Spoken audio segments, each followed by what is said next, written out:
Hi friends, मेरा नाम है विशाल त्यागी। आप देख रहे हैं फिजिक्स स्टूडियो। तो हमने कल पढ़ा था कि मैग्नेटिक फील्ड, यानी हम एप्लीकेशन पढ़ रहे थे बायट-सावर्ट्स लॉ की, ठीक है।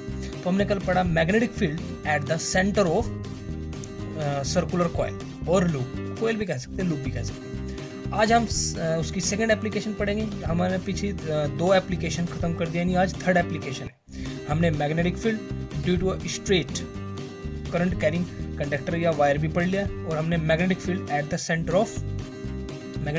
The centre of circular loop या कॉइल भी पढ़ लिया। आज हम पढ़ेंगे magnetic field along the axis of a circular current carrying coil और लूप। तो अगर गाइज आपने पहली वीडियो नहीं देखी, जैसे दो एप्लीकेशन या बायट-सावर्ट्स लॉ नहीं देखा, तो ऊपर एक आई का बटन दिख रहा होगा, आप वहाँ पे क्लिक करके वीडियो देख सकते हैं। और अगर आप मैंने लिंक डिस्क्रिप्शन में भी डाल रखा है, तो आप वहाँ से भी वीडियो देख सकते हैं। लेकिन सब कुछ क्लियर होना चाहिए, आपको समझ में आना चाहिए। तो आज हम पढ़ेंगे magnetic field along the axis of a circular current coil और अ लूप। तो आपका ज़्यादा टाइम ना लेते हुए हम चलते हैं वीडियो की ओर। सो आज हम पढ़ेंगे magnetic field along the axis of a circular current carrying coil और अ लूप। उससे पहले मैं आपने बताना चाहता हूँ आपको कि जो बायट-सावर्ट्स लॉ है, उसके जो फाउंडर थे, उनका साइंटिस्ट का नाम है, सबसे पहले साइंटिस्ट का नाम है जेन बैप्टिस्ट बायट। इसका जो बैप्टिस्ट है वो प्रोनाउंसिएशन थोड़ी डिफिकल्ट सी है, लेकिन मैं दोबारा बोल के बताऊंगा। Jean Baptiste Biot. और दूसरे हैं फेलिक्स सर्वट। ये वो है, ये this is the founder of the Biot Savart's law. इन्होंने बायट-सावर्ट्स लॉ हमें दिया था, उसकी हम इस रिजल्ट से, यानी D B is equal to mu not upon 4 pi I dl sine theta upon R square, ठीक है। इन 1820 इन्होंने 1820 में बायट-सावर्ट्स लॉ दिया था। तो आज हम इनकी एप्लीकेशन पढ़ेंगे magnetic field along the axis of a circular current carrying coil और लूप। सो हम चलते हैं डेरिवेशन की तरफ। हम पढ़ेंगे आज magnetic field along the axis of a circular current carrying coil और अ लूप। पिछली वीडियो में हमने पढ़ा कि magnetic field along eight the centre of a circular current carrying coil और अ लूप। इस बार हम पढ़ेंगे एक्सिस पे। पिछली बार हमने सेंटर पे पढ़ा था, इस बार हम पढ़ेंगे axis of the circular current carrying coil और लूप।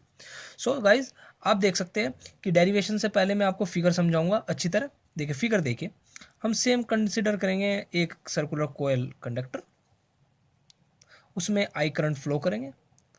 तो ये सर्कुलर करंट कैरिंग कॉइल हो गया, ठीक है, क्योंकि आई करंट फ्लो हो गया। इसमें हम क्या करेंगे, स्मॉल डी एल लेंथ लेंगे, क्योंकि स्मॉल डी एल लेंगे तो स्मॉल लेंथ का क्या आता है, डी एल।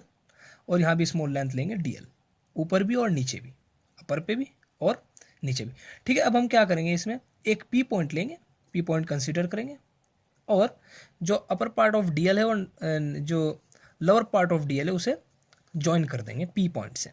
तो आप देख पा रहे हैं कि इस सर्कुलर करंट में जो रेडियस है that is represented by A, and O is the centre of the circular coil. The distance between the O and P is x. The distance between the DL and the P, but the lower part of DL and the P is R. So जो upper part की length होगी, यानी DL और P point के बीच में, R is equal to under root x square plus a square. General है, ये सबको पता ही है, ठीक है। अब हम क्या करते हैं, देखिए इसे एक्सटेंड करेंगे तो डी बी कॉस थीटा और डी बी कॉस थीटा, ठीक है। और इसे भी एक्सटेंड करेंगे, यहाँ पे ये डी बी साइन थीटा और D B sine theta, D B vector same. ये यहाँ पे एंगल का थोड़ा सा, जिससे आप परेशान ना हो कि यहाँ समझ में ना आए, इसलिए मैंने ये फिगर आपको यहाँ पे रिप्रेजेंट करके दिखाई। ये देखिए दोबारा फिगर यहाँ से बनाइए। यहाँ पे क्या है, एक्स एक एंगल है यहाँ पे, और 90 डिग्री बीच में, और एक होगा 90 माइनस थीटा। तो x plus 90 minus theta is equal to 180, और x minus theta is equal to 0। So x is equal to theta. देखिए 12th क्लास में ये भी होता है कि थोड़ी लैंग्वेज लिखनी भी कंपलसरी हो जाती है। जैसे एग्ज़ाम बोर्ड के जो एग्ज़ाम्स होते हैं उसमें थोड़ी, तो इतनी हार्ड नहीं है थोड़ा लैंग्वेज बनाना। देखिए बहुत आसान है।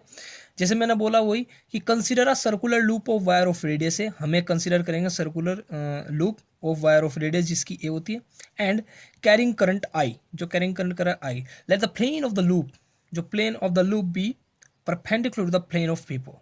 ये जो प्लेन ऑफ द लूप है वो बिल्कुल परपेंडिकुलर है प्लेन ऑफ पेपर पे। फिर देखिए let P be the point on the axis of loop. मैंने बताया था पी पॉइंट लेंगे एक्सिस ऑफ द लूप पे एट अ डिस्टेंस एक्स। किस डिस्टेंस से, एक्स डिस्टेंस से। फ्रॉम द सेंटर ओ, मैंने बताया था ओ सेंटर से, आप फिगर में देखा था हमने कि ओ सेंटर से। लेट डीएल, वही बता रहा हूँ जो फिगर में आपने देखा, सेम ऐसे ही लिखना है थोड़ा। Let dl be the small current element, क्योंकि डीएल क्या होता है, स्मॉल करंट एलिमेंट होता है at the distance R from point P. ठीक है, तो गाइज अब हम अपना डेरिवेशन यहाँ से शुरू करते हैं। ये तो थी थोड़ी फिगर्स। अब देखिए, अकॉर्डिंग टू बायट-सैवर्ट्स लॉ, हम बायट-सैवर्ट्स लॉ का मैंने बताया था, बायट-सैवर्ट्स लॉ का जो रिजल्ट है वो आपको बिल्कुल रटा होना चाहिए, बिल्कुल पता होना चाहिए, क्योंकि उसके बिना कुछ नहीं होगा, वो हर एप्लीकेशन में यूज होगा। सो बायट-सैवर्ट्स लॉ का यूज करते हैं हम, जो magnetic field at point P due to the current element dl is, ठीक है, यानी मैग्नेटिक फील्ड पी पॉइंट पे है, किससे, डीएल एलिमेंट से, वो है dB is equal to mu not upon 4 pi I dl sine theta upon R square. दोबारा रिपीट करता हूं बार बार मैं इसीलिए हर वीडियो में कि mu naught is the absolute permeability of free space, I जो करंट फ्लोइंग हो रहा है सर्कुलर कॉइल में, डीएल एक स्मॉल करंट एलिमेंट लिया था, थीटा था, और आर जो हमारे डिस्टेंस थी उसकी। ठीक है, अब हमने क्या करा, d B is equal to mu not upon 4 pi I dl upon R square. देखिए थीटा यहाँ पे 90 डिग्री है, पीछे दिखाया तो mu not upon 4 I dl upon R square, इसे हम इक्वेशन सेकंड मान लेंगे और पहली को हम इक्वेशन फर्स्ट मान लेंगे। The field lies in the plane of paper, आप देख रहे हैं कि जो फील्ड लाइज कर रहा है in the plane of paper and is perpendicular to R, और किसके परपेंडिकुलर है, यानी 90 डिग्री एंगल बनाएगी, यानी परपेंडिकुलर है आर की। Let theta be the angle between OP and CP, जो थीटा आता है वो एंगल होता है, एंगल है किसके बीच में, ओपी और सीपी के। तो resolving dB into two components, देखो आप रिजोल्विंग करोगे डीबी को, यानी डीबी, मैं लैंग्वेज नहीं बताता वैसे लिखने को सबको दोस्तों, लेकिन क्या है कि लैंग्वेज थोड़ी कंपलसरी हो जाती है बोर्ड के एग्जाम के। तो अगर बोर्ड के आप पर्पज से देखें तो बोर्ड में आपको थोड़ी लैंग्वेज कंपलसरी होती है, इसलिए मैं कह रहा हूँ कि आप आसान तरीके से लिख सकते हैं, जैसे मैंने लिख रखी है कि resolving dB into two components. आप रिजोल्व, अब देखिए डीबी, जो डीबी मैग्नेटिक फील्ड है वो दो कंपोनेंट्स में रिजोल्व हो रही है। पहले dB cos theta to the axis of coil, देखो डीबी कॉस थीटा क्या है, perpendicular to the axis of coil के, यानी कॉस थीटा आप देख सकते हैं फिगर में देखा था हमने कि वो परपेंडिकुलर है एक्सिस ऑफ कोयल के। So will be equal and opposite their cancel each other, तो वो कैंसिल हो जाएंगे each other. DB sine theta along the axis which will be added, देखिए क्या होता है, डीबी जो कॉस थीटा है वो परपेंडिकुलर है एक्सिस के, तो देखिए ऊपर डीबी कॉस थीटा, नीचे डीबी कॉस थीटा, सो कैंसिल ईच अदर, वो कैंसिल हो जाएंगे। लेकिन अगर मैं डीबी साइन थीटा की बात करता हूं तो dB sine theta along the axis which will be added, क्योंकि वे अलोंग द एक्सिस और एक डीबी साइन थीटा है ना, तो ये डीबी साइन थीटा रह जाएगा, जबकि डीबी कॉस थीटा से डीबी कॉस थीटा कैंसिल हो जाएगा।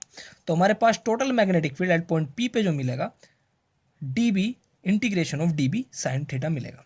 अब B is equal to integration, देखिए डीबी की जगह मैं वैल्यू पुट करूंगा इक्वेशन फर्स्ट से, mu not upon 4 pi I dl sine theta upon R square, ठीक है, mu not upon 4 pi I upon R square a upon R, और integration में क्लोज में डी एल आ जाएगा। ठीक है, देखिए म्यू नॉट अपॉन 4 पाई आ गया, आई अपॉन आर स्क्वायर आ गया, और ए अपॉन आर आ जाएगा, और इंटीग्रेशन में डी एल। ठीक है, अब mu not upon 4 pi I a upon R cube और इंटू 2 पाई ए, क्योंकि मैंने बताया था कि जो मैंने डी एल लिया था वो तो एक क्या है, वो तो एक करंट एलिमेंट है, स्मॉल करंट एलिमेंट, लेकिन उसका जो पूरा यानी जो सर्कुलर रिंग का पूरा सर्कमफेरेंस वो 2 pi a, because a is the radius, अगर मैं रेडियस लेट करता आर तो मैं 2 पाई आर लेता, जैसे मैंने पिछली वीडियो में लिया था, लेकिन मैंने कंसीडर किया ए, तो 2 पाई ए।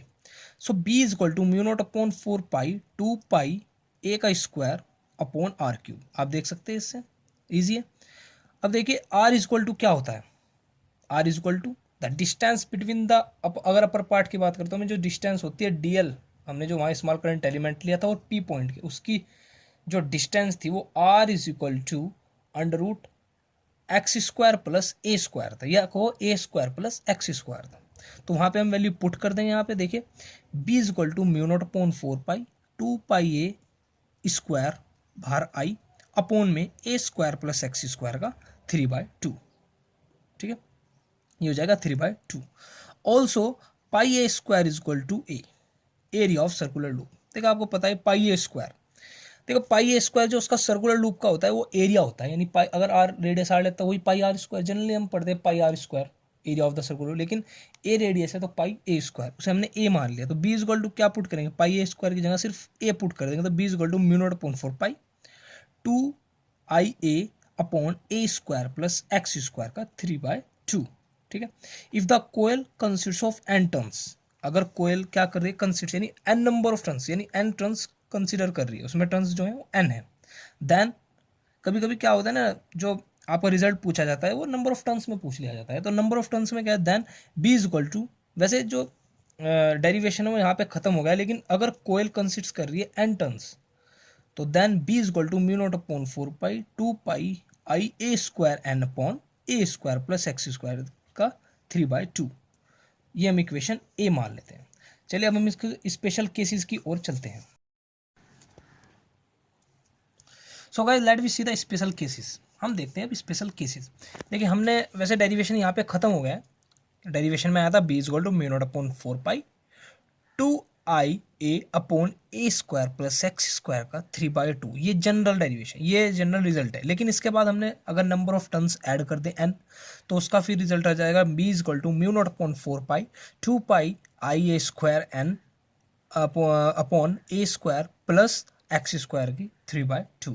अब स्पेशल केस देखते हैं। देखिए स्पेशल केस क्या कहता है, पहले केस फर्स्ट, केस फर्स्ट क्या कहता है कि if x is equal to 0 या at x is equal to 0, यानी एट सेंटर, जब द डिस्टेंस बिटवीन द, क्योंकि x क्या the distance between the point P and the centre of the current loop, अगर क्या हो जाए 0 यानी नेगलेक्ट यानी चली जाए और 0 हो जाए, यानी P पॉइंट भी, इसका मतलब ये होगा, देखिए समझिए मैं क्या कह रहा कि x 0 हो जाए यानी P पॉइंट भी O पर आ जाए, तो x क्या होगी 0 हो जाएगी, तो वहाँ पे जो रिजल्ट आएगा देखिए वो क्या आएगा, B is equal to mu naught upon 4 pi 2 pi I a square upon a square plus X square, X की जब हम 0 रखेंगे तो 0 का स्क्वायर की पावर 3/2, तो क्या आएगा mu naught upon 4 pi 2 pi I a square upon a cube, क्योंकि वहाँ ए स्क्वायर और 3/2 यानी हाफ स्क्वायर कट जाएगा और सिर्फ ए क्यूब रह जाएगा। अब देखिए क्या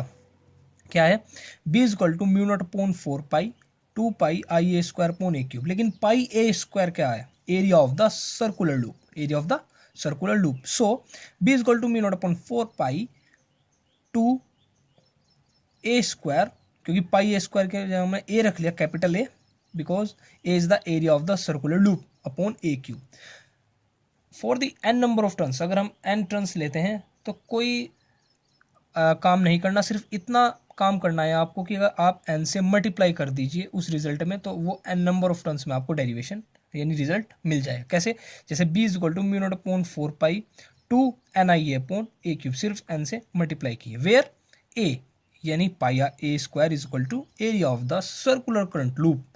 सो यहाँ फील्ड कैसा बनता है, क्वेश्चन आता है, थोड़ा थ्योरेटिकल भी सोचते हैं कि यहाँ पे फील्ड कैसा बनेगा। देखिए फील्ड कैसा बनेगा, field is directly perpendicular to the plane, perpendicular to the plane of the current loop, यानी फील्ड जो बनेगा ऐसे बनेगा जैसे आपकी कॉपी होती है उसमें परपेंडिकुलरली हो जाए, या कोई भी आप सरफेस ले लीजिए, जैसे आप अपना फ़ोन ले लें तो उसमें जैसे परपेंडिकुलर होगा, तो फील्ड इस तरीके से बनेगा। सो अब हम देखते हैं केस सेकंड, हमने केस फर्स्ट पढ़ा, अब केस सेकंड।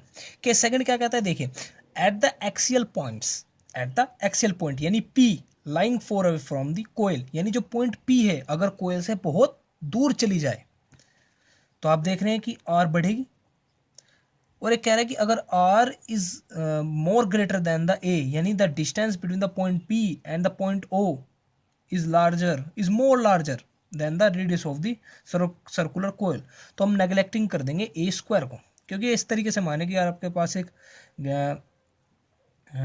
पानी है गिलास में और आपके पास एक ड्रॉप है पानी की, तो आप देख सकते हैं कि जो वाटर है ग्लास में, वाटर है वो बहुत ज़्यादा होगा एक ड्रॉप के, तो इसलिए आप नेगलेक्ट कर सकते हैं ड्रॉप को in comparison to the water in the glass. So इसीलिए हमने उसे नेगलेक्ट कर दिया, और यहाँ पे b is equal to mu not upon 4 pi 2 pi I a square upon सिर्फ एक्स क्यूब बचेगा, क्योंकि आप देखिए कैलकुलेशन करके वो क्या है, ए जो ए हो ए है वो नेग्लेक्ट कर देंगे स्क्वायर को, तो यहाँ एक्स क्यूब बचेगा। तो B is equal to final result इसका है केस सेकंड में, B is equal to mu not upon 4 pi N, वही नंबर ऑफ टर्न्स, वही सेम केस है, वही मल्टीप्लाई करनी है, तो 2ni upon x cube. Field देखिए कैसा बनेगा।